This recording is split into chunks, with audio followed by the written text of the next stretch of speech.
লুটপাটের বড় অংশই এনআইডি জালিয়াতি করে অভিযোগ গভর্নরের। ইসি থেকে এনআইডি সেবা যাচ্ছে সিভিল রেজিস্ট্রেশন কমিশনে।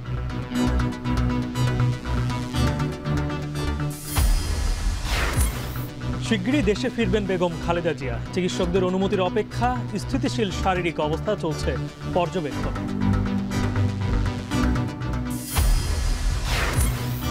জাতীয় ও গণপরিষদ নির্বাচন একসাথে করার দাবি এনসিপির। রাজনৈতিক দলের সঙ্গে আলোচনা করে সিদ্ধান্ত জানালেন উপদেষ্টা রিজওয়ানা। গুমের শিকার ৩৩০ ব্যক্তির ভাগ্য অনিশ্চিত। ব্যক্তির দায়ে দোষী হবে না আইন শৃঙ্খলা বাহিনী, জানালো কমিশন। এভাবে খাতুনগঞ্জকে কেন অপবাদ দেওয়া হচ্ছে? খাতুনগঞ্জের বোতলজাত ব্যবসা নাই।